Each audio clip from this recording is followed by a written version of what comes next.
motherhood, creativity, it's a very like mutually beneficial, like symbiotic relationship, right? I very often think that I am stronger creatively as a result of being a mother. I am stronger as a mother because I am creative. Like they're almost one and the same to me. It's hard to imagine one facet of my life without the other. So that's how I think of them now in motherhood. I'm Kelty McGuire, and you're listening to the Kids or Childfree podcast. Hello and welcome to the Kids or Childfree podcast. Today we're speaking with our very first guest of season 8, and I am chatting with none other than Tyece Wilkins-Amadi, who you'll hear in a moment I recently became acquainted with through another one of our podcast guests. Now, today, Tyece and I are going to be talking about her experience becoming a mom, about that big decision of hers, which led to her having twins. She's got toddler twins, which you'll hear about the highs and lows of being a twin mom today. We're also going to be talking about creativity and specifically her creative practice, how she balances new motherhood with writing alongside a busy career. She has a Substack, which we'll also be telling you about. So please allow me to introduce you to Tyece. Tyece Wilkins-Amadi is a mother of toddler twins. She's a wife to a Dodgers-loving Californian and a writer exploring motherhood, ambition, and the quiet negotiations of a creative life. Her work sits at the intersection of care and becoming, where questions of identity, meaning, and worth are continually rewritten. Drawing from her background in workplace culture and well-being, she writes essays that linger in the liminal spaces between striving and rest, clarity and confusion, and the life we planned versus the one we're living. Tyece's writing is an ongoing attempt to name what often goes unsaid and to imagine more spacious human ways of living, working, and creating.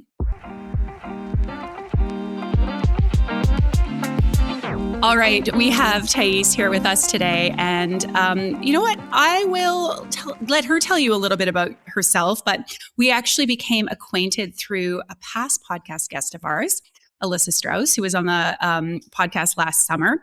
Alyssa shared a fantastic piece on Substack that Tyece had written, which caught my interest. And then when I dug into her background a little further, I was like, we need to get her on the podcast. So before we get into her story, Tyece, please let us know just a bit about yourself. Oh, thank you. I mean, I'm thrilled to be here. So yeah, I'm Tyece. I am a mother of 18-month-old twins. So that is certainly the probably most prominent thing about me these days. But I'm also a writer, have been writing my whole life in various forums and ways and sort of expressing myself through essays, poetry, so on and so forth. But really my writing these days is on a Substack called &Motherhood. And I started it in August of 2025, almost a year into my motherhood journey. And it was really a place where I could just sort of make sense of this incredible, wild, unpredictable journey that I was on as a mother. So I had been writing about motherhood sort of privately before that, but then when I got onto Substack, that was a way for me to connect in with other women who were having similar experiences, similar journeys. And I think that really, as I started writing on Substack, what became clear to me is that I was much more interested in the interior life of motherhood, less so of like the parenting tips and the tricks and like, you know, how do you keep your home neat when you have toddlers? And that wasn't really my jam. It was much more, you know, my house is a disaster and I feel really shameful about that. Like, why? You know, like those were the things that were more interesting to me. Just like all of these like emotions underneath some of the like surface level experiences. So I think my writing has over the past several months really started to coalesce into a space around themes of like identity and ambition and creativity. I think those are some of the central pieces of what I'm writing about now. And so that's just a little bit about sort of who I am. And I think what brings me to this moment in time that we're in here together today. Amazing. Well, I definitely could not have said it better myself. You know, I that's why I'm so excited to talk to you. And I love that you say you have this focus on your interior life as a mother, because frankly, when I talk to people who are on the fence about having kids, yes, there certainly are certain, call them more practical concerns that they're having around having a child, things like finances and the division of labor with their partner and that sort of thing. But a lot of the concerns, frankly, run deeper even than that, right? Questions of will I lose my identity as a person, period, and only, become mom or mom to whomever? Am I, like you say, going to lose my ambition? How this idea that we change through motherhood, I think it's often offered as a, sort of as a way to console people considering parenthood, to say like, you're going to change through this process. Who you are today will evolve. But what a lot of people hear is like, but I don't want to change. I like how I am today, right? And that can feel really scary. And of course, there's just, the change that becoming a parent presents. So I'm excited to get into it all. And to my recollection, you were the first twin parent who we've also had on the podcast, which we're in now like the hundreds of episodes. We've just hit our 100th episode the last few weeks. Oh, amazing. Yeah, which is very cool. So I think this conversation is overdue, and I'm sure we're going to have more to talk about than we would even have time for. Yeah, absolutely. Yeah. I mean, I think, I'm excited to dive in for sure. Yeah. Okay. Well, so tell us a little bit about becoming a mom. And I'm curious, was that something that you always wanted? Is that a role that you assumed you would take on? Tell us a little bit about that.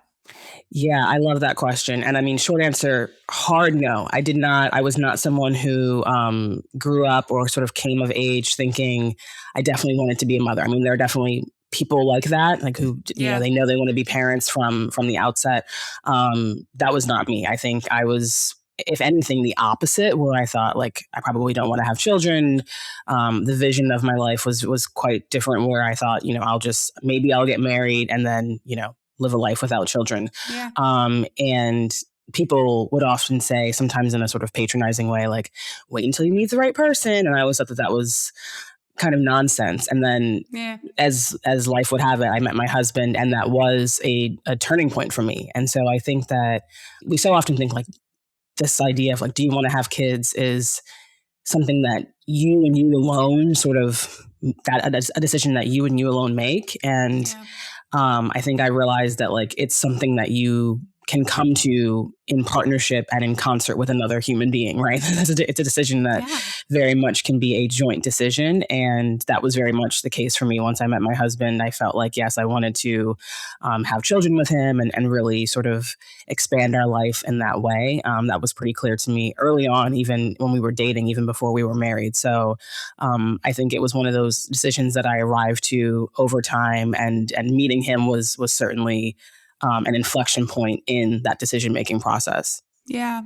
Was it at all jarring to you when you started first having feelings of like, maybe I do want to have a child or children? Like, because I know sometimes what I hear from women who've always felt one way and then they feel their feelings shift. And that can go from motherhood to desiring the child-free life or vice versa. But it's this sense of like, how do I trust this? Is this coming from the right place? So can you maybe walk us through a little bit of like what those early days felt and looked like, and perhaps also how the conversations went with your partner? Yeah, I mean, I think, I think it probably was a little jarring, if I remember correctly. I mean, my husband and I would have a habit of, or sort of a ritual, if you will, every morning of sitting down at our dining room table, just having a coffee together. That was kind of our way of connecting as the morning was starting.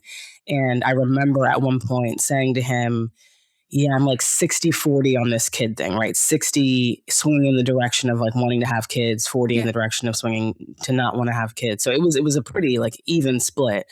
And there wasn't any like definitive point or moment. That conversation stands out to me because I just remember like having this like almost even feeling across, either path that we could take. Yeah. I think one of the things that I returned to a lot throughout the process was an essay by Cheryl Strayed, The Ghost Ship That Didn't Carry Us. And I mean, with writing being so core to my identity and sort of how I process the world, and Cheryl Strayed being one of my favorite writers, this essay about essentially her giving advice to somebody who was having the same question, like, do I want to have kids or not have kids? I always went back to that essay because there was a piece of it, and I'm paraphrasing a little bit, but a part of it where she talks about like making decisions on behalf of your future self. Like when you look at yourself 5, 10, 20, 30 years from now, assuming that you are fortunate to have a lengthy and prosperous and abundant life, right? What does that version of your life look like? And I think for so many reasons, when I would look at that vision, it would very much include children. It would include small children, teenagers, adult children, right? I think that's something that it can be lost sometimes in this sort of conversation. Yeah. And so that to me was just a very clarifying piece of content, if you will, that helped to kind of ground the decision that I think I ultimately made. Yeah, it's such a wonderful piece, and we'll make sure to link it in the show notes, of course, along with your Substack and the piece that we'll talk about shortly or in a little bit that first caught my attention. So everyone isn't having to search through the internet to find the right things. But it's funny you bring up the ghost ship that didn't carry us, because that just came up in another recent conversation with our guest Tanya Kelly, and awesome. We've talked about it on one or two occasions, but it's like it really seems to be. Actually, let me say this. Having talked about it a couple of times recently, I thought we should try and get Cheryl Strait on the podcast to talk about this piece, which would be amazing. That would be amazing. So, I have chills crossed. just thinking about that. I'll let you know if it happens. Why not? Put it out there. I love that. Okay. And I mean, another big thing with that piece is like not just kind of looking from the perspective of your future self, but also acknowledging, like you say, there's other lives that we could live. And so is that something you still reflect on today, like that you could have made a different choice? Or do you feel like this was inevitable that like, yes, ultimately you would become a mom? That's a great question. I mean, I don't think I think about it as poignantly as I once did. I think once you're, at least for me, now that I'm in it with two little ones, any other version of life feels sort of like, otherworldly, like it's like it's sort of intangible. So I don't think about it as often, but it's funny. My husband and I sometimes will talk about like, there's definitely a different lifestyle that, we would live without children. But I think that the pull toward that lifestyle wasn't compelling enough for us, like versus the path that we chose. So it absolutely is a compelling and like wise path for many people. Like in terms of our lifestyle and how we were living and what we were valuing, it didn't necessarily like pull us in that direction. If that makes sense. Yeah. No, absolutely. I feel similarly, but on the flip side, as a child-free person, where it's not that I can't identify or see that I could have been a parent, but I think once you're so immersed in whatever choice you've chosen, like it's not that it's hard to imagine the alternative, but it almost feels like what you've done is, when I say logical conclusion, I don't mean, because I mentioned that word inevitable, but it's more like, we make sense in our own minds, I think, of the decision that we've chosen, the path 100%. We've walked. Yeah. And I think that's also partly how we like come to greater confidence in what we've chosen, is to kind of have that narrative of like, oh yeah, look at who I am and look at what's important to me and et cetera. So absolutely. I think I couldn't agree more that, I think there's, for better or worse, right? Like the stories that we tell ourselves about our lives, and like that there's really something powerful about that grounds us in the path that we've chosen. So I think that's spot on. Yeah. Yeah. I'm interested.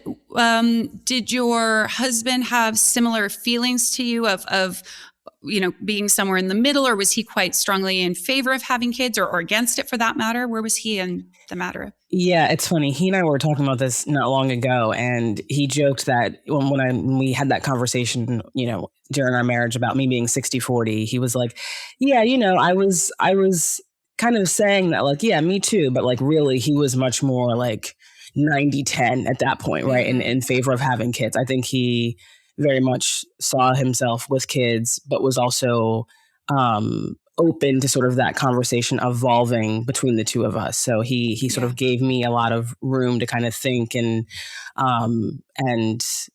just evolve and move in the direction that we ultimately moved in. But I do think that he was, very sold on the idea of having children. Yeah. Okay. Yeah. Mm-hmm.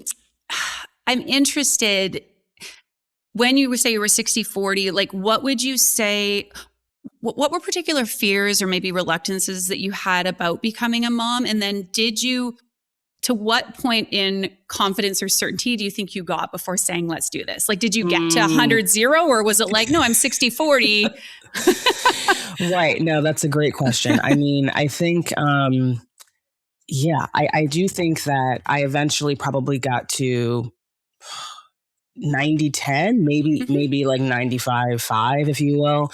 I think there was something for me that was a little bit of a sort of defining moment, if you will, a turning point, which was my mother's health in 2023, a couple of years ago. Okay.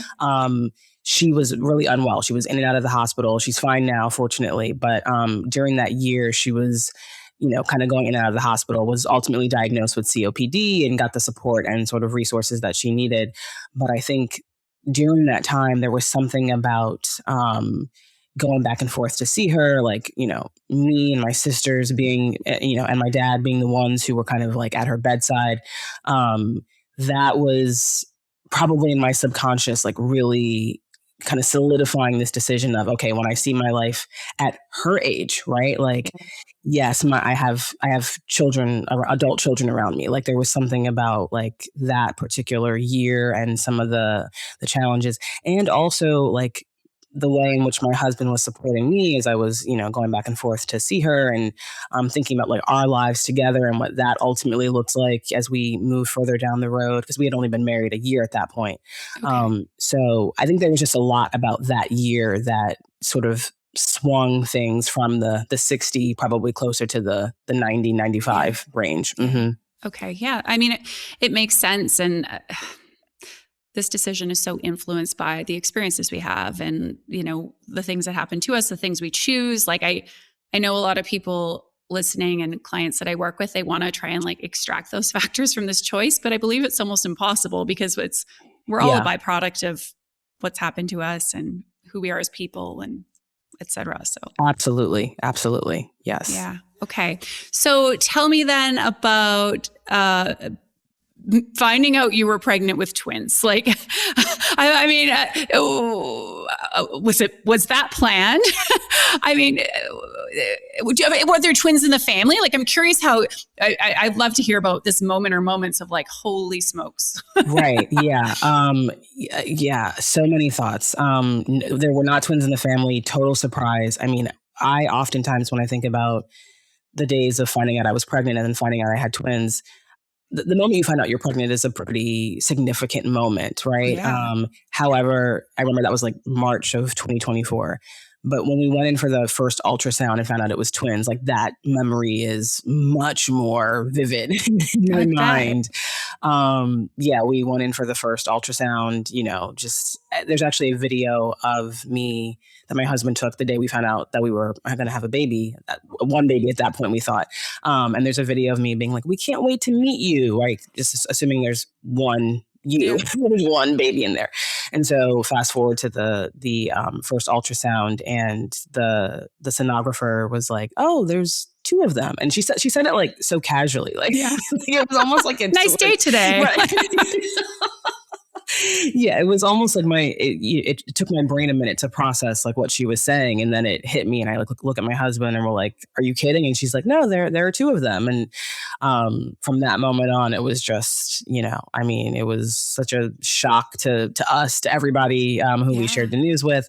So it was, and I think there was both the processing of it emotionally, mentally, but if I'm being totally honest, like also financially, like I remember just like dollar signs going off in my head, like in that room when she said that, because I think there was probably, there's, sometimes you have a baby and then you're like, okay, I want to have another kid, and you can plan for that and plan around that and sort of get yourself to that point. But when it's too out front, I mean, you really do have to sort of rearrange your thinking about a lot of things, including your finances. So I do remember that being that first week or so, that was definitely stressful.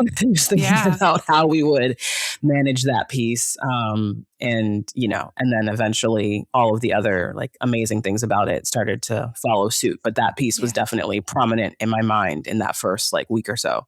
Yeah, it's a lot to get your head around, I imagine. Like, I mean, we talk about sort of that the inner world, and I'm sure there was that piece, but then it's really like also logistics and the practical and like getting the support you need and how. Absolutely. Yeah. Okay. So how was your pregnancy as far as, I mean, were you able to carry the twins to term? Did you have to like let that change you taking leave from work? Or I know sometimes that can figure in as well. Yeah, I mean, I was very fortunate. I think, twin pregnancies are notoriously high risk. They are challenging. I was very, very fortunate that generally speaking, my pregnancy was fine. Like, the usual like ups and downs that, people have when they're pregnant. I had an iron deficiency, which kind of threw me for a loop kind of in the early part of the third trimester. But generally speaking, like great pregnancy. And then, yeah, I carried almost to term. I got to 37 weeks in 2 days. Wow. So we were scheduled to be induced at 38 weeks. And so they came a week before that. And it was, your classic case of like my water broke in the middle of the night. We went to the hospital and then, the twins were born. Gosh, I don't know. We went to the hospital like 2 a.m. They were born at like 10 p.m., give or take that same day, if you will. So, it was great up until I gave birth to my daughter naturally. And then this is a thing that happens often with twins where once the first baby is out, the second baby that's still in the womb might like flip, right? They might go head first or something like that. And it's unpredictable. And that's precisely what my son did. And now that I know my son to be the little human that he is, it totally tracks that he was like, oh, I'm just going to have my own little way of coming out here. So he did flip, and they had to do an emergency C-section. So that was tough. I mean, the recovery of a C-section is pretty brutal. So I think that's probably what was the hardest part from, pregnancy through labor, was just kind of that curveball that I was thrown there at the end. But other than that, my pregnancy was great by all measures. Yeah. Yeah, that must have been scary. And I would presume you also probably, well, obviously you wanted your son out safely and healthily for you and your son, but also you must have really wanted to see your daughter. And I'm guessing, did you have to be separate from her then while you went in for the C-section? Yeah. So it all happened so fast. I mean, she was born at 10:22 p.m. and then he was born at 10:45. So, I mean, wow. It was a short span of time between her coming into the world and then, them quickly saying, oh, he's flipped. Okay, we're going to have to do an emergency C-section. They had to put me under anesthesia. So yeah, I wasn't, even awake when he was born. Yeah. So then I woke up, I don't know, probably like an hour or so later, was in the room with my husband. The babies were, in their little, I don't know, incubator or whatever whatever that thing is called. So everybody, made it out safe and sound. But yeah, it was a little like just destabilizing to I saw my daughter for, all of like a minute or two. And then the next time I wake up, it's like, there's another baby here. So, that was just such a surreal, time and experience. Yeah. Yeah. I'd love to hear about those early days. And I appreciate you probably don't have another point of reference, not having a single child, but I've heard, I mean, you've been the last 18 months, I'm guessing, like you're really in the thick of it with not one, but two little humans who are fully dependent upon you. How was that as far as, ups, the downs, and how were you able to, if you were able to get the support that you really needed? Because I'm guessing like literally you probably had to have some hands on deck there for managing things. Yeah, I mean, the early days, it's kind of fun now to even reminisce on them because it's like, wow, like that was like the Twilight Zone, it was really, it was not fun at the time. Let me preface all of this with that. But it was very much, like a lot of parents who were in the early stages, my husband and I would sleep in shifts. So I would sleep from about 8 p.m. to midnight. I'd be up overnight with the babies and then I'd go back to sleep at 6 a.m. and probably get like 2 or so hours of sleep, 3 if I were lucky. At the beginning of the day before we kind of the day then started. I just remember there's like some specific things I remember during that time. Like I ate Starburst nonstop. It was just like this like comfort thing for me. It was like I was constantly just like unwrapping Starburst and eating them in the middle of the night. I watched a lot of HGTV. Like for some reason that just like brought me a lot of comfort in the midst of like, constantly like, having to care for 2 babies. And I listened to a lot of 90s R&B. And so when I think about those 3 things in particular, it's like something about, I'm sure there's a whole like dissertation to be written about the psychology of like nostalgia and like how those things were just giving me comfort, right? Yeah. Whether it's like candy from my childhood or like, music that I listened to when I was growing up, right? Like those sorts of things that just like helped to ground me when I was like, it would be 3 a.m. and I would be, feeding a child. And I think the other thing too is, time didn't really exist in the way that we know it to exist as people, right? So Yeah. 2 a.m. might as well have been 2 p.m. Like I was like still in my bathrobe at 2 p.m. in the afternoon.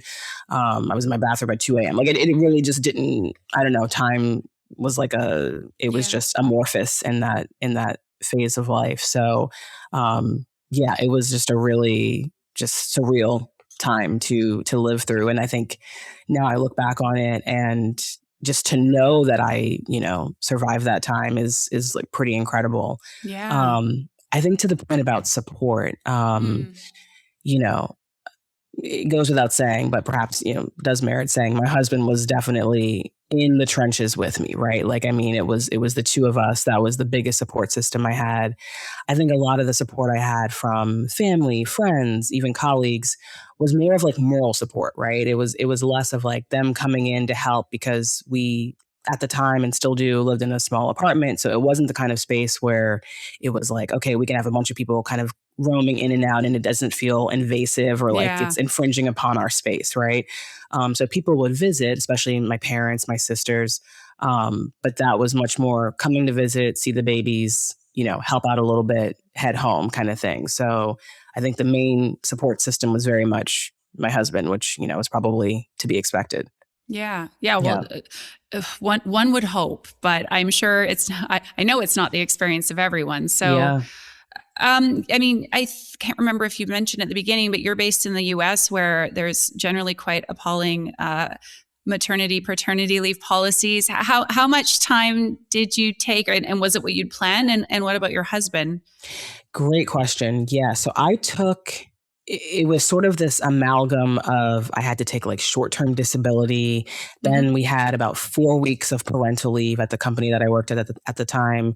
And then I wound up taking like 2 or 3 more weeks of like my own like PTO. So I think in total I took about 15 weeks. Okay. I went out the day that my water broke at the end of October of 2024. I went back to work in February of 2025. So when I think back on it, it's like, wow. I mean, it was short. My husband, he was able to take, I think, about a month. So he took, from the time the kids were born until like around Thanksgiving timeframe of that year. He was fortunately, December was pretty fluid because it was like the holiday season. So he was able to work from home a lot, which was helpful. And then by January, he was like fully like, back into work, working a hybrid schedule of being in the office some days, being home some days. So that was kind of how we pieced it together over those early months. Okay. And then once you went back to work, was it like a daycare situation, childcare for the kids, or how does that work, or did it work? Yeah, it's a great question. So we started off with a nanny. We had a nanny from the time I went back to work, so February of that year, until about August of the same year. So from the time they were, almost 4 months or so to the time that they were 10 months, we had a nanny. I think there are some people who luck out and really swear by their nannies and have great experiences and work with them for years. We were not those people. We unfortunately did not have a great situation, learned a lot from the time with her. But we definitely wanted to shift in the direction of daycare as the kids got closer to being a year old. So they are in daycare now, which has been like a game changer for us, just in terms of reliability and also even like their own engagement and development, and like how they have this whole world that is beyond what we can give them every day. And it's exciting to see them grow because of that and change and develop as a result of this broader world and community that they're a part of, Monday through Friday. So I think, things happen for a reason, and, glad that we had the experience with the nanny, but also glad that we then shifted into daycare. Okay, if you have been spending the last several months or maybe years making pros and cons lists, trying to figure out whether you want to have kids or stay child-free, I'm going to encourage you to stop right there and to do something different instead. And that is to check out one of our upcoming kids or child-free online workshops. These are 2-hour online workshops hosted in the company of like-minded women, where I'm going to give you some of the actual tools and resources that I personally use to help make my kids or child-free decision. You're going to walk away from this workshop with a workbook that you can go through on your own time. And I can tell you that these 2 hours together are going to give you so much more clarity and direction in terms of the right choice for you. Find all the details on an upcoming Kids or Child Free workshop over at kidsorchildfree.com or in the show notes of this episode. I always think of even more topics for this podcast as I'm talking to people. I'm like, oh, we should do a dedicated episode about childcare and like different options and navigating things.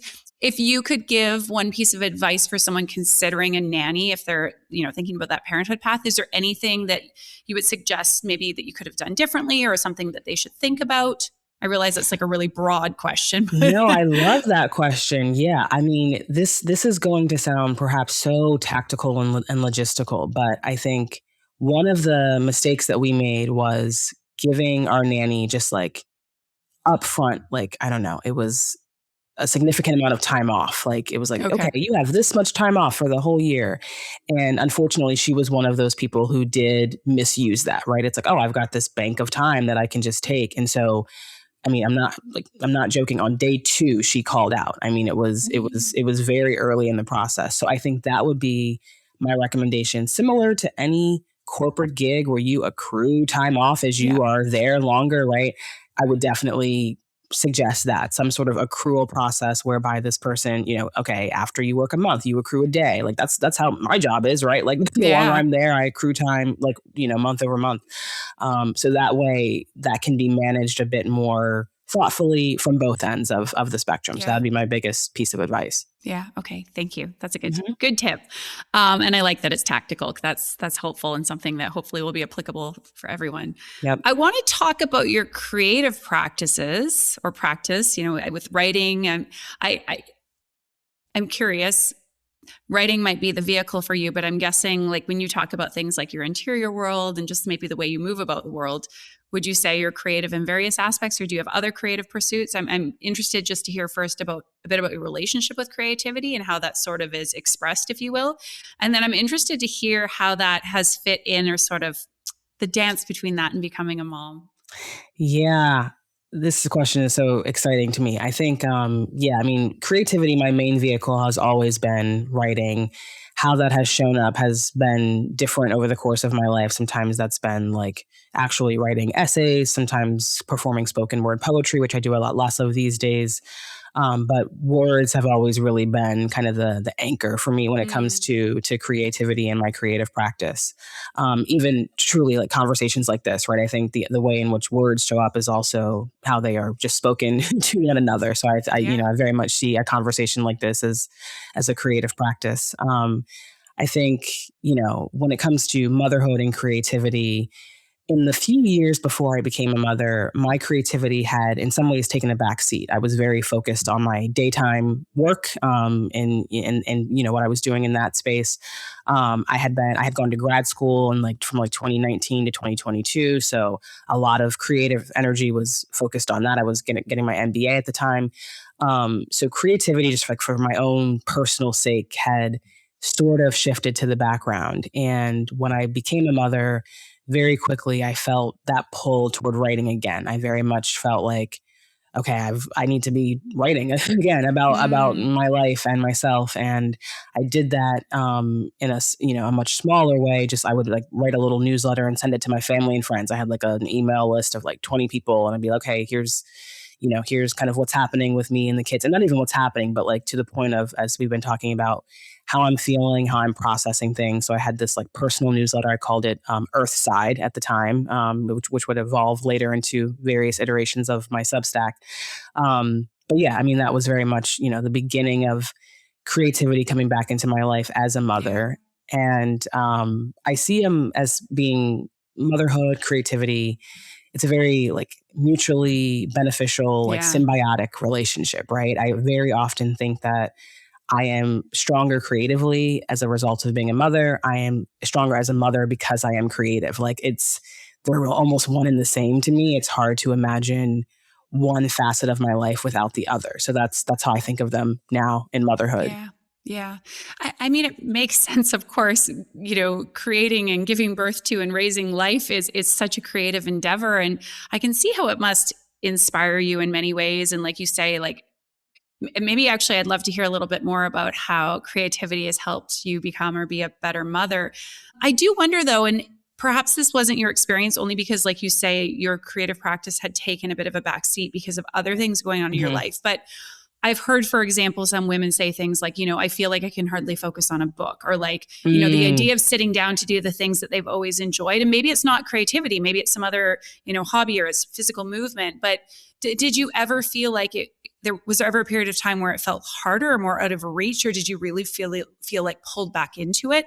And then we'll get you to answer the question about creativity feeding motherhood. All the questions. For sure. Yeah. I mean, yes, I think there's absolutely, it's been interesting. There's definitely constraints around time and attention, right? And like there have been moments where I'll like think of an idea for something I want to write, but I'm like in the midst of parenting, of being with my children, and I have to have that sort of inner conversation of like, this is being with them, right? Like this is the thing that actually is feeding this other like essay idea that you even have, right? So it's really about like managing my own thoughts and sort of boundaries around like when I'm with them, really being with them, because being in it with them and being present is often what will feed the creative process and practice. So, but I think it's easy to like in those moments be like, oh, I really want to like write this sentence that I just thought of, like write it right now, right? And like having to sort of dial that back and remember to be in the moment with them. So, there's definitely, as I said, constraints and sort of boundaries that you have to work within and work around and sometimes work around. But, I think it all is, if I can be present with them, then everything else will sort of like feed itself. Yeah, absolutely. And so in terms of how your writing and creativity has positively impacted your motherhood experience or maybe your children, how do you see it going back the other direction? Yeah, I mean, I think that because I have this thing, right, whether it's my creativity, my writing, this thing that feels like it belongs to me and like me alone, I think that when it comes to then mothering, there is like so much more that I'm able to give. It's a weird sort of equation to sort of make sense of, but I think often where, at least for me and I'm sure others, like where it's easy to get lost in motherhood is feeling like I don't have anything left for myself, right? Like everything is just give, give, give. And I think when you have, whether it's a creative practice or, like something as simple as exercise, or if it's like cooking, whatever the case is, like something that feels like this is a thing I do just to fill my own cup. Like when you have that, then at least for me, like my ability to give to them, to show up for them becomes so much greater. And I think I've seen that over, the 18 months that I've been a mother, as I've deepened my creative practice, then my ability to just be with them, give to them, like you just be present, I think is magnified. Yeah. So I think that's sort of how the creativity has fed like the motherhood piece of things. Yeah. It makes a lot of sense to me that, it energizes you by doing something that's important to you. And although you write about motherhood, it's also like, I'm guessing it kind of helps you like maintain and firm up your own identity as a person and not always having to be in relationship to someone else, but just being able to like do and give to yourself and the world at large. So yeah, absolutely. Absolutely. Yeah. So from a practical standpoint, like, do you write every day or how often, and how do you protect that time? What does that look like? Yeah, I would say I don't write every day. Although there's always a piece of writing brewing, right? So, it's not like, okay, it's 8 p.m. I'm going to sit down to write for the day. I don't really have that level of consistency. Yeah.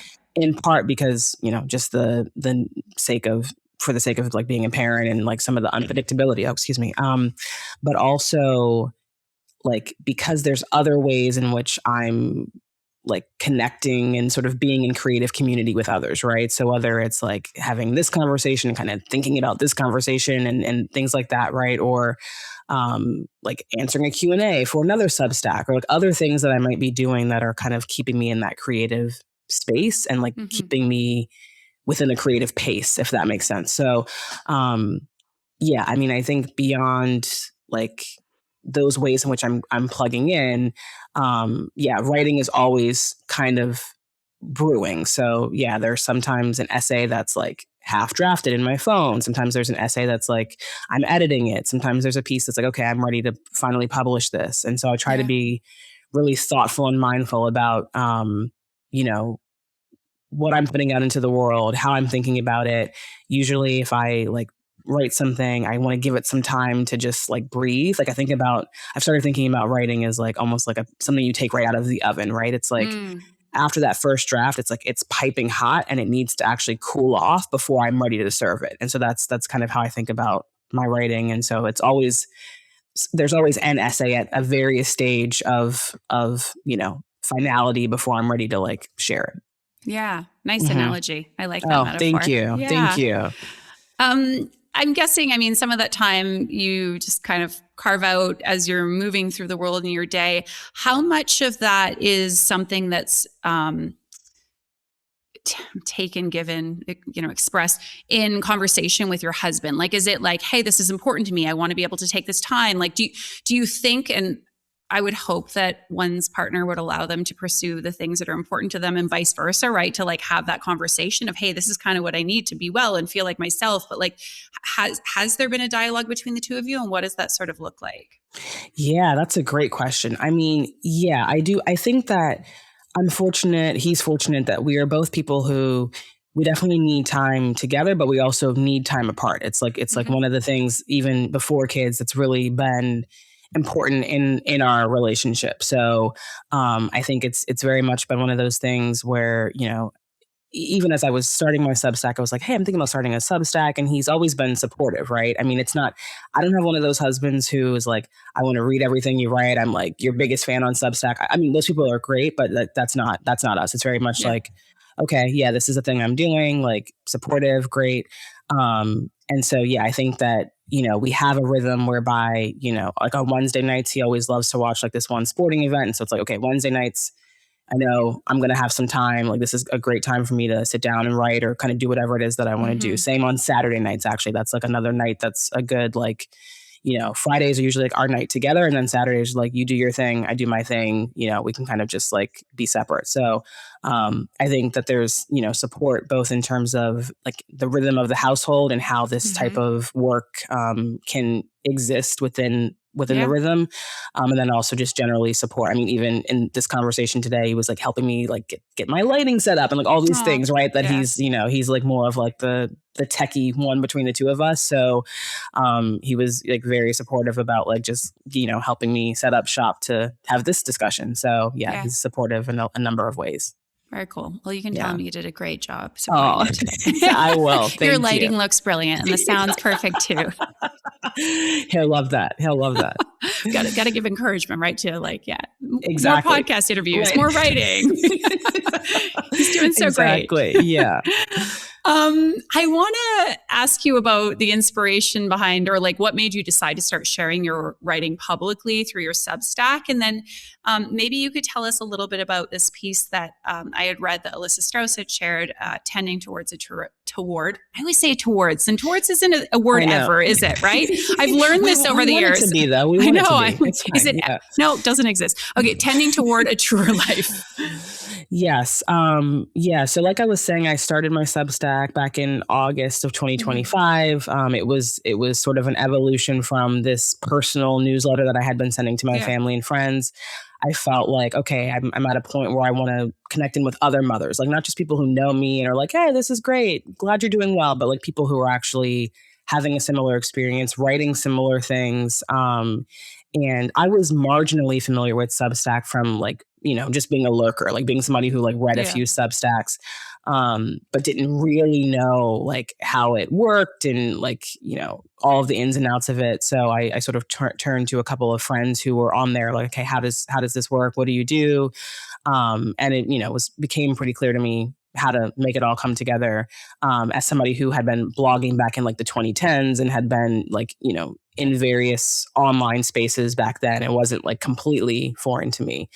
Shifting to the piece tending toward a truer life. So kind of the backstory or origin story of that piece is that as I joined Substack and I was looking for creative community, people who were thinking about and doing similar things, one of the platforms that I came across was called Exhale Creativity. So it's a space all for mothers who are trying to create. That's cool. really like what it's focused on. And so when I came across Exhale Creativity, I thought, oh, this is great. Like I joined up, became a member. And each month that group hosts like a blog hop, they call it, which is, I love, like, it's like old school, like blogging Totally. still. And there's a theme for every month. And so when I wrote the essay that we're talking about right now, the theme was unscripted. And that word, I have a very visceral reaction to it, sort of love-hate relationship with it, because I had a blog called 20s Unscripted when I was in my throughout my 20s. And it was just my lifeblood. It was like the thing that just kept me going at the time. And so when I see that word, it has like such a special place in my heart, and like a very complicated place in my heart in some ways. And so I felt like I kind of zeroed in on that idea of like, okay, I used to write this blog called 20s Unscripted, but then also so much of my life then and before then was actually quite scripted. Like, it was there were so many scripts that I actually inherited, whether it was being a good student, being an ambitious professional, being a really cool girl who didn't seem clingy, so guys wanted to date me. Like, there were all these things that I internalized about how to be in the world. Yeah. And motherhood kind of stripped away that pretense. Like, motherhood became very quickly like day in, day out, like up close and personal with another person's humanity in a way that I had never experienced before.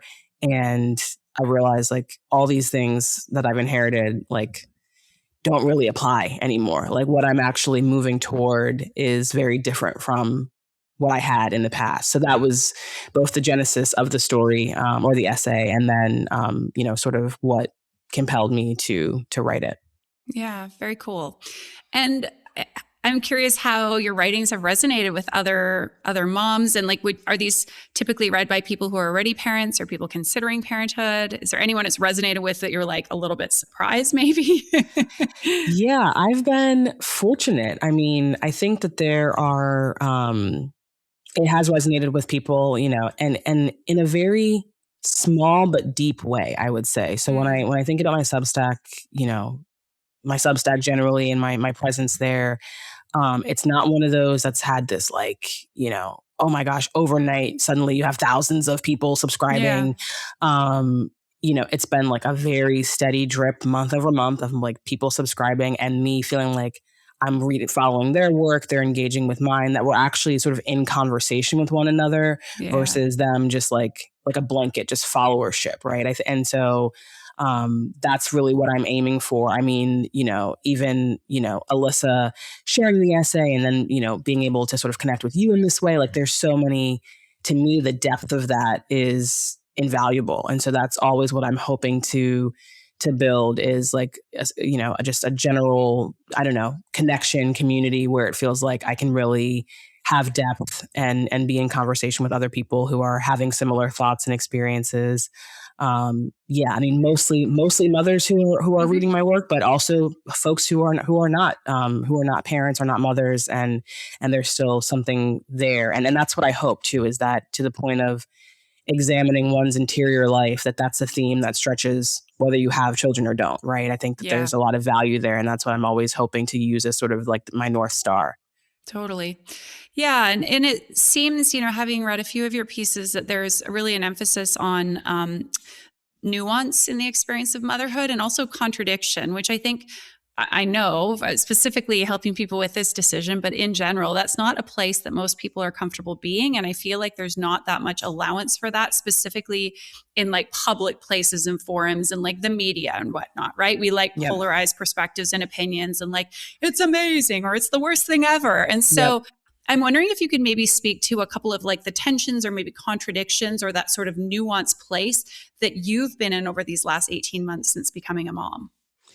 Yeah, I mean, I think that there's definitely a lot of nuance, like you said, contradiction. There's a lot of grief and gratitude and like all of these things that are swirling on a daily basis, right? It's not like, Mm. oh, okay, this month I feel really great about motherhood and then the next month I feel awful about it. It's like every day there's just this terrain of like grief, gratitude, tedium, joy. I mean, there's so many like ups and downs. And I think the easiest way for me to sort of capture it is if I think about like a typical Sunday in our home. And Sunday used to be that I would like get the New York Times delivered and I would sit down with a cup of coffee or two and like read it at a very leisurely pace on Sunday morning. And now Sunday is, by 7 a.m., maybe 7:30 if I'm lucky, like the kids are up, we're making breakfast, we're in motion. And to me, like that's like sometimes where like the grief lives of like, okay, this is what it used to be where I was like, I could just kind of move at my own pace and like do this thing that I really love doing. And the paper still gets delivered on Sundays. I can't tell you the last time I actually read it. It's been quite some time. So it's like there's a moment like that, but then there's also like, a moment like on a Sunday afternoon, just like being with my children, them running around, them like learning how to do something that I couldn't even imagine. Like their most recent thing is nodding yes. Like everything is suddenly yes, which is great because we've gone from everything being no to everything being yes. So like seeing them do something like that or just like, climb on the couch and, like things that just, are fun and funny and these moments that I would not have without them. So Yeah. that sort of just captures like, yeah, you can have that moment in the morning of like, oh, man, I really miss just like sitting down and reading the paper. But then also like a moment in the afternoon where they'll just smile at you or just do like the smallest, simplest thing. I saw we were playing with bubbles yesterday, and my daughter, like I blew a bubble and she chased after it, and I felt like I teared up, like just seeing her get like such joy from this simple thing, like this bubble that was going to pop in 5 seconds. So yeah, there's moments like that are, there's a lot of gratitude in those moments as well. Yeah, beautiful. There's some nice symbolism there and Oh, chasing the bubble that's going to pop too, right? yeah, yes, But yes. being present with it. Very Yeah. cool. One of the big questions I get from people, or one of the big aspects of the kids or child free decision that people are often exploring, is this like idea of meaning and what decision might lead to the most meaningful life, or what meaning is to them, which is, usually how I encourage them to sort of peel it back. Like, what is a meaningful life to you? I'm curious if you can talk a little bit about your relationship with meaning and maybe how that's shifted and changed since becoming a mom. Yeah, I think that, to your point, meaning is something we're always seeking, striving toward, hoping to cultivate in our lives. I think before I had kids, a lot of where I derived meaning from was truly like work, and sort of being ambitious and being somebody who was seen as like high performing and high potential and sort of on this like corporate ladder and always moving up the rings of or the rungs of that corporate ladder. Mm-hmm. And now sort of shifting into motherhood, a lot of meaning is, derived from like presence and just engagement in my home and, not necessarily being, the person who's just like on this very speedy track up the ladder, but, am I somebody who has boundaries and can, come home and be with my family and just kind of show up in a very different way from what I had been doing prior. So I think a lot of the meaning that I get now is just from like being present and watching my children grow and thrive and knowing that I have something to do with that in some way, maybe big or small. And so I think that's where a lot of, my meaning comes from Yeah. today. So yeah, I think meaning, is often in concert with other people, in community with other people, right? Whatever that looks like, I think that's really where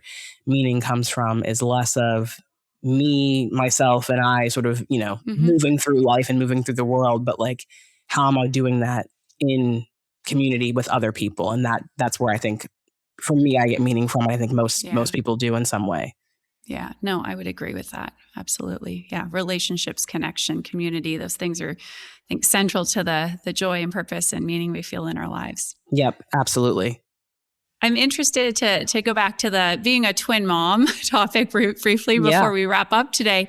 I'm always a bit interested to hear some of the biggest challenges in motherhood and then also some of the biggest joys. And so maybe we can have a bit of framing around that, but maybe some of the biggest challenges in being a mom to twins and then some of the greatest joys from that experience, which is very unique. Yeah, for sure. I mean, I think the challenges, there's probably two things that come to mind for me. Certainly, the older they get, the more that they are just different people. And it's so easy to want to parent them as a collective unit. And as they get older, realize, you have to parent them differently because they are two different separate beings. And so my daughter is very cerebral. You can kind of see her thinking a lot of the time. It's almost like you see like wheels turning in her head before she does something, says something, whatever the case is. My son is like all impulse, all lizard brain, all like, it's like, ready, go. Like that's like kind of how he operates. Not even like ready, set, go, just like ready, go. Just go. No ready. Right. Yes. Yeah. So I feel like there's that challenge of, okay, how do I really parent them as two separate beings, and really adjust and attune into like their needs, as two individuals. The other challenge is really like logistical, right? I mean, I think that I have noticed in the instances where I'm parenting just one child at a time for whatever reason. This happened recently. Like my son was taking a nap and my daughter had woken up early, and she was able to just sit with me as I was like watching a basketball game. And when you have one child, it is very much like they can go along for the ride. They can just, you can orient them around like adult spaces and rhythms much more than you can with more than one child. So two children is very much like they are the ride. They're not like going along for it. Like they are the ride. You are orienting your day self being around these two little people. So I think that's another just challenging piece of it. Just the whole, logistically, there's a big challenge there. Conversely, in terms of the joys, I mean, watching the two of them develop a bond. I mean, there's so many different layers of our home because, it's gone from like my husband and I having a bond to each of us having an individual bond with the children, like, them having different bonds with us and then them having a bond together and watching them go from not even noticing each other, right, when they were first born, not even realizing there's another little being here, to slowly noticing each other, to starting to interact, to sometimes they'll like touch their foreheads together. It's like they're like channeling like twin powers. Like, they'll do things like that. They'll give each other a hug. They will fight like cats and dogs. I mean, let me not, mince words there. They definitely will like fight and sort of, tear toys from each other's hands. But generally speaking, they are developing a bond that is just, it's theirs. And that's just, to watch that is pretty incredible. So I think that's definitely a unique joy of twin parenting that, is really like, you can't overstate it. It's pretty incredible. Well, it sounds absolutely beautiful and unique. And I also, it's interesting, as someone without kids, what you share about one child comes along for the ride, so to speak, maybe more or less depending on the child, but like the two or more kids, they are the ride. I feel like I've seen that with people who've become parents, and I've noticed a shift for me as a child-free person in my relationships, not always, but there seems to be an easier meeting in the middle, perhaps with people of one child versus when they then have two, where I do feel like life becomes more centered around, and part of that is obviously kids getting older, but like child activities, other families with children, that sort of thing. And I think I just feel like that's such a great metaphor for me. It really articulates how I felt or feel. Yeah. No, I appreciate that. Yeah, I think I love that you mentioned that piece. Yeah, it definitely does evolve and change when there's more than one. And to your point, sometimes when there is one, depending on that child's temperament and such, they can be the ride. But totally. More often than not, one child can sort of just move and groove as needed, and then two or more becomes a whole different thing. Yeah. Yeah. We've talked about a whole bunch of different things today. And I'm sure there's so many more layers of this experience that you're in the midst of and that you've navigated so far that we could talk about. But is there anything in particular that we haven't discussed that you'd like to give voice to, or anything that you want to share with listeners? Not that I can think of. We have touched on so much, and I'm just so appreciative to be able to share my journey in this way because so much of my sharing is in writing, which can be a very like insular, cerebral way of processing the world. It's really refreshing to be able to do this in conversation with another human being, right? Beyond just like on a screen, like on in a Substack. So, no, I'm just really just overcome with gratitude for this, and appreciate you for taking the time to chat with me. Yeah, well, we're grateful that you've come on to have this conversation with us. And I'd love for you to mention again one more time your Substack, if there's anywhere else that we can find you, and we'll include all those links in the show notes today. Awesome. Yeah, no, my Substack is &Motherhood. So ampersand spelled out, motherhood. So &motherhood.substack.com. So you can find all of my musings and thoughts there. Very cool. Yeah. And I'd encourage people who are listening, if you feel inspired by our conversation, definitely reach out to Tyece and of course, give her Substack a subscribe and enjoy her writing. So, well, thank you so much for today. And to everyone listening, thanks for tuning in. Thank you. Did you know that you can not only listen to the Kids Are Childfree podcast, but you can actually also watch the Kids Are Childfree podcast by checking out the Kids Are Childfree YouTube channel? Yes, it is true. You know what? I love having these conversations with my guests, and I just feel like when we're able to immerse ourselves in the visual experience of these really important conversations, it lends just that much more. I've also been told, side note, Chris was totally teasing me the other day saying, "My God, look at your expressions." He loves my very expressive face, but you can see me making all the faces, all the reactions when I talk to my guests. That in itself, I would say, is entertainment enough. No? In any case, check out the YouTube channel. Again, you'll find every episode of the Kids or Childfree podcast on there. And you can also check out a bunch of different short form videos on there, other podcasts that I've appeared on. We've got all kinds of good stuff for you, again, on the Kids Are Childfree YouTube channel, which I will link in the show notes of this episode.